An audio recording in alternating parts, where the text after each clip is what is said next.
can't do this anymore, Michael. I can't suffer with you." Those words cut deeper than any surgical scalpel ever could.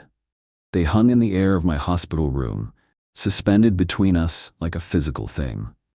I stared at Karen, my wife of 11 years, trying to process what she was saying. My name is Michael Chen, and at 42 years old, I was fighting the battle of my life against an aggressive form of lymphoma. The treatments had ravaged my body, leaving me weak, hairless, and barely recognizable. But nothing prepared me for the pain of watching my wife place divorce papers on my hospital tray. "You're leaving me?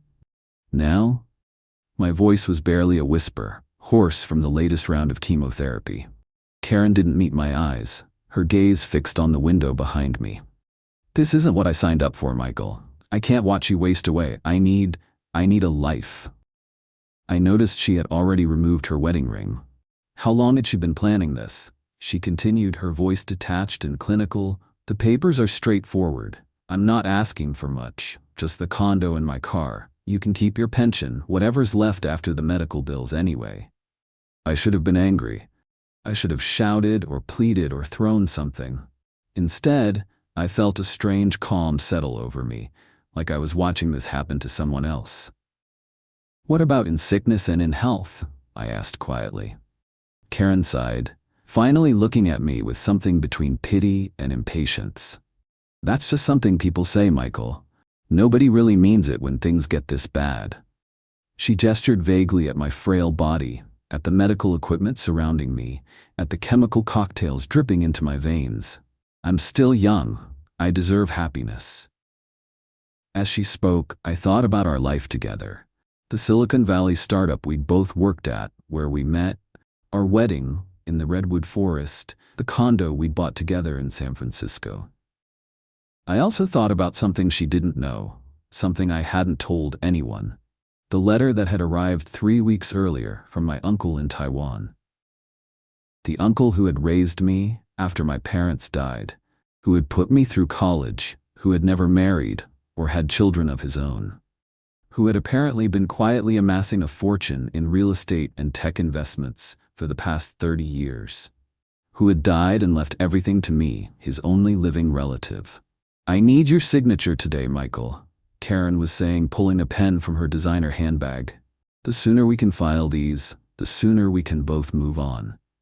I looked at the pen, then at her manicured hand, then at her face, the face I had loved for over a decade, the face that now showed no trace of the woman who had promised to stand beside me forever. I took the pen. "Where do I sign?" I asked, and watched relief flood her features.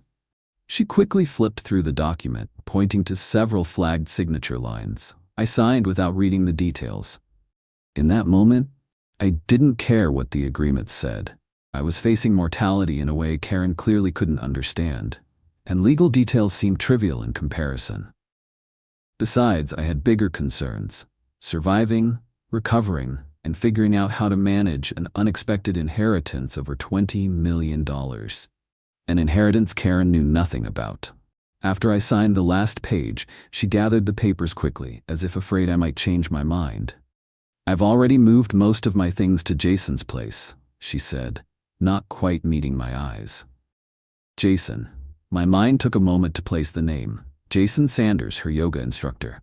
The pieces suddenly clicked into place. The late-night wellness sessions, the new wardrobe, the mysterious weekend retreats. How long had this been going on? Had she been waiting for a convenient excuse to leave? Or had my illness simply accelerated her timeline? "I see," was all I said. Karen stood awkwardly for a moment, perhaps expecting tears or accusations.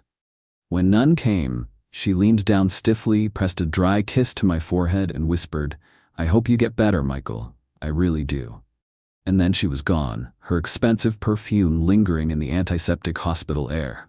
I lay back against the pillows, staring at the ceiling tiles, feeling strangely empty. Not broken, not even particularly sad, just empty. My oncologist, Dr. Patel, came in shortly after, reviewing my charts with a cautious optimism. "The latest results are encouraging, Michael," she said, her kind eyes taking in my solitary state. "Is everything all right? I passed your wife in the hallway. She seemed to be in a hurry." Ex-wife, I corrected quietly. Dr. Patel's eyebrows rose, but she said nothing, just reached out and squeezed my hand briefly. I'm going to adjust your treatment protocol, she continued after a moment. There's a new combination therapy showing remarkable results in cases like yours. It's aggressive, and the side effects aren't pleasant, but I think it's our best option. I nodded. Whatever it takes, Doc, I'm not ready to check out yet. She smiled, making notes in my chart. That's what I like to hear. Fighting spirit matters more than most people realize. As she left, I reached for my phone and called the only person I wanted to talk to, my best friend, David. She left, I said when he answered. There was a pause, then a long sigh. I'm coming over, he said simply. An hour later, David sat beside my hospital bed, his normally cheerful face solemn. So she actually did it. I didn't think she would go through with it. I raised an eyebrow. You knew? David shifted uncomfortably. I suspected. She's been different lately. Distant. I didn't want to add to your stress. He hesitated. She's been seeing that yoga guy for at least 6 months, man. I'm sorry. I absorbed this information with surprising detachment. 6 months, well before my diagnosis. Did everyone know except me? David shook his head. I don't think so. But, Mike, there's something else you should know. I waited as he struggled with his words. She's been telling people you burned through your savings with risky investments, that you've left her financially vulnerable. Anger finally flared in my chest, hot and clarifying. That's a lie. We have had plenty saved, and most of our investments were conservative, her choice. David nodded. I figured. She's setting up a narrative, bro, making herself the victim before anyone can call her out for leaving her sick husband. I closed my eyes, suddenly exhausted. Let her. I don't have the energy to fight that battle right now. David stayed until visiting hours ended, promising to return the next day. After he left, I retrieved the letter from my uncle's attorneys from my hospital bag, rereading it in the dim light. $23 million. Properties in Taipei, Vancouver, and San Francisco. Stock portfolios. Cash accounts. All of it now mine, pending some paperwork and legal proceedings. I hadn't told Karen about it because, ironically, I had wanted to surprise her once I recovered. I had imagined us discussing what to do with such a windfall, perhaps starting a foundation or funding cancer research. Now, alone in my hospital room with divorce papers freshly signed, I folded the letter and put it away. The next 3 months were the hardest of my life. The new treatment protocol Dr. Patel recommended was brutal, pushing my body to its absolute limits. There were days I wasn't sure I would survive, nights spent retching and shaking, mornings when I couldn't recognize the gaunt face in the mirror. But gradually, cell by cell, I began to heal. The cancer retreated, my blood work improved, and I started to regain strength. Through it all, David visited faithfully, bringing work for me to review when I felt up to it, keeping me connected to the outside world. My attorney came too, helping me navigate both my divorce and my inheritance. Karen, meanwhile, wasted no time starting her new life. Through mutual acquaintances and social media, I glimpsed fragments of her reinvention, moving into Jason's sleek downtown loft, vacationing in Bali, adopting a wellness influencer persona online. She had taken most of our shared possessions, and, as agreed, the condo. I didn't contest any of it. Let her have the furniture, the artwork, the memories. None of it mattered, compared to the simple fact of my survival. By the time I was discharged from the hospital, thin but cancer-free, my inheritance had cleared all legal hurdles. I moved into a modest hotel suite while I recovered, working remotely and planning my next steps. I decided to sell my uncle's international properties, but keep the San Francisco one. A beautiful Victorian in Pacific Heights that dwarfed the condo Karen and I had shared. I transferred most of the inheritance into carefully structured investments, donated $2 million to the hospital's oncology research department, and established a foundation to support cancer patients facing financial hardship. I was determined that no one should have to choose between treatment and bankruptcy. It was 8 months after Karen left me, 5 months after my official remission, when our paths crossed again. I was attending a charity gala for cancer research, an event where my foundation was being recognized for its contributions. I had almost declined the invitation, preferring to support the cause anonymously, but Dr. Patel had convinced me my presence might inspire other patients.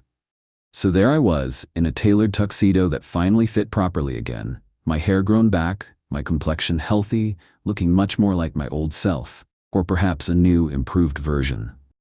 I was speaking with a hospital administrator when I felt a tap on my shoulder.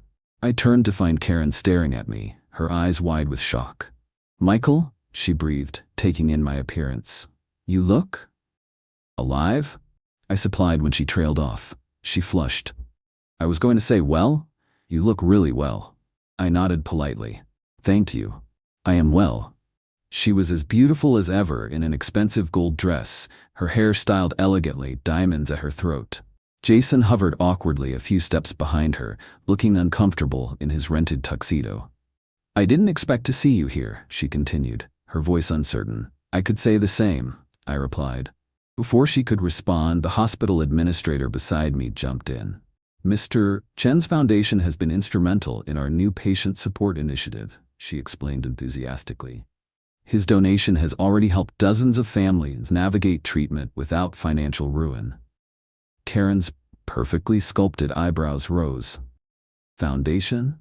I smiled slightly. "Just trying to give back." Karen stared at me, confusion evident in her expression.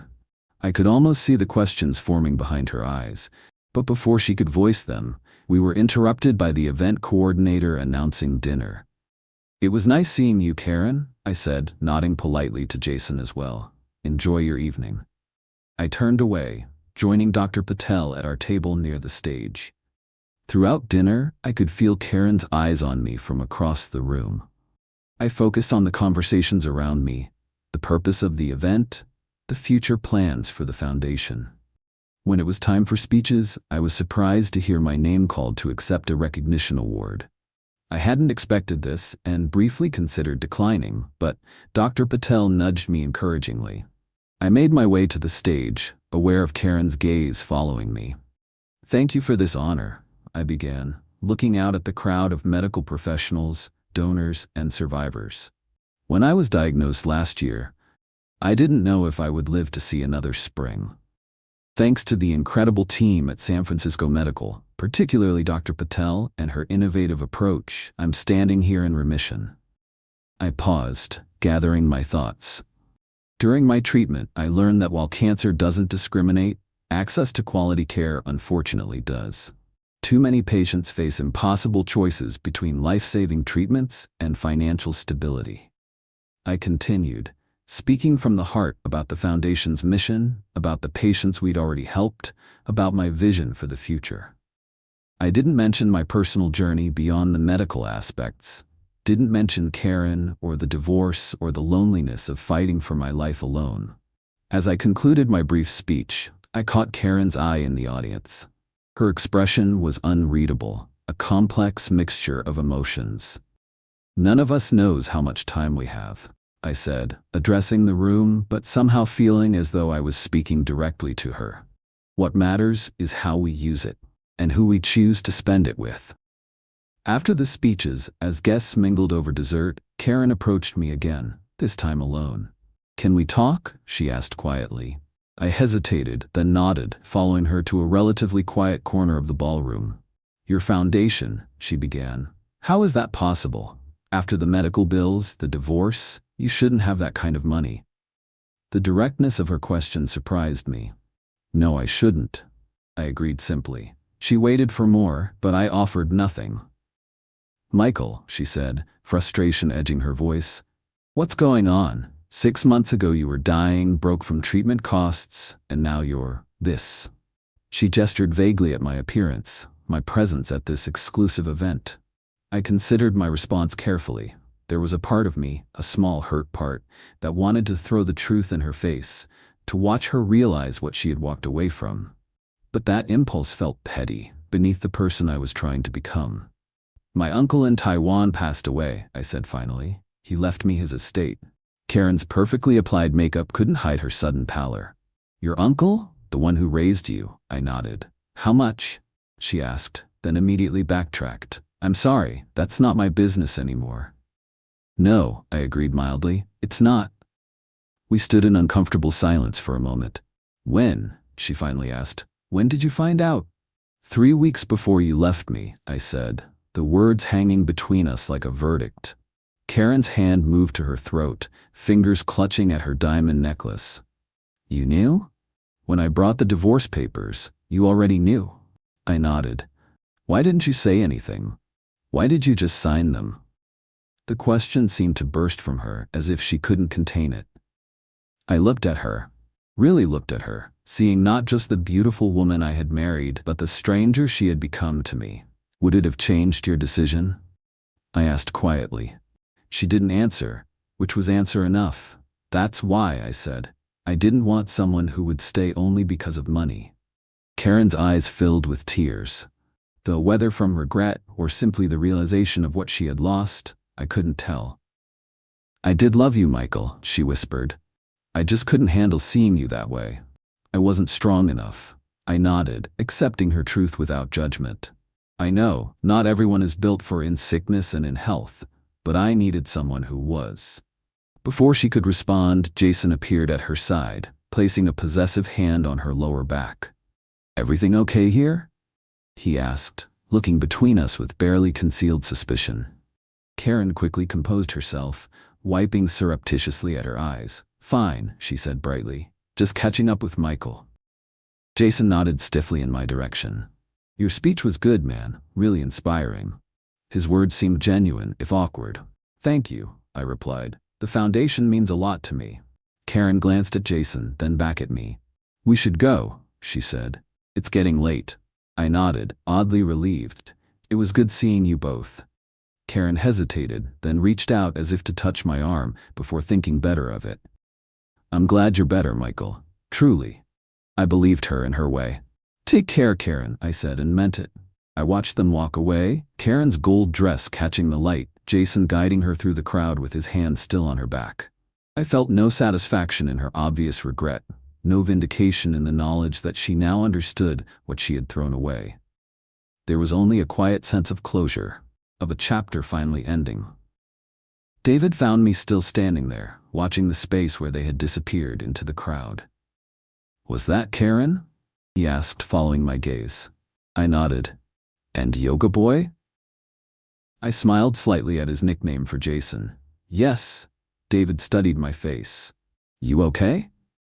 I considered the question, really considered it. Was I okay? I thought about the months of excruciating treatment, the nights spent alone in a hospital bed, the betrayal by the person who had vowed to stand by me.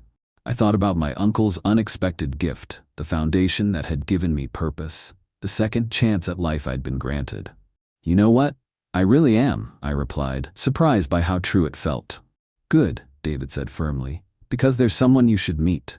Dr. Patel's research assistant, Emma. She's brilliant, kind, and she's been asking about you all evening. I raised an eyebrow. Are you trying to set me up at a cancer charity gala? David grinned, unrepentant. Too soon? I laughed, the sound surprising me with its ease. Maybe, but introduce me anyway. As we walked back toward our table, I felt lighter somehow. Karen had left when I was at my lowest, never imagining I would recover, never knowing about the inheritance that would have secured her comfortable future. But her leaving had clarified something essential. Wealth meant nothing without health, and neither meant anything without people who truly cared. My journey had stripped away everything superficial, leaving only what mattered. I had survived cancer, divorce, and the distorting effects of sudden wealth. I had emerged stronger, wiser, and unexpectedly free. What Karen didn't realize when she walked out of that hospital room wasn't just that she was walking away from millions of dollars. She was walking away from the man I would become after facing death and choosing life. A man who now understood the true value of both. 2 years later, I stood on the deck of my Pacific Heights home, watching the sunset over the Golden Gate Bridge. Emma moved beside me, slipping her hand into mine. Penny for your thoughts, she said softly. I smiled down at her, this woman who had entered my life at exactly the right moment, who understood suffering and healing in ways Karen never could. Just grateful, I replied honestly, for all of it, even the hard parts. Emma nodded, understanding, without needing further explanation. She had seen enough in her work at the oncology department to know that gratitude often came from the deepest struggles. Inside, I could hear the sounds of the foundation's quarterly meeting wrapping up, board members chatting, gathering papers, making plans for the next phase of our patient support programs. In the 2 years since its inception, we had helped over 300 families navigate the financial burdens of cancer treatment, expanded to 3 more hospitals, and partnered with pharmaceutical companies to provide medication assistance. My uncle's inheritance had become a force for good in ways I could never have imagined during those dark days in the hospital. I sometimes wondered what Karen would think if she could see my life now. Not just the material aspects, but the purpose and peace I had found. After our encounter at the gala, she had reached out several times, tentative overtures that became increasingly direct as her relationship with Jason disintegrated. I had responded politely but distantly, making it clear that while I wished her well, our paths had permanently diverged. Last I heard, she had moved to Los Angeles to restart her career, her wellness influencer ambitions fading as quickly as they had appeared. "Ready to go inside?" Emma asked, bringing me back to the present.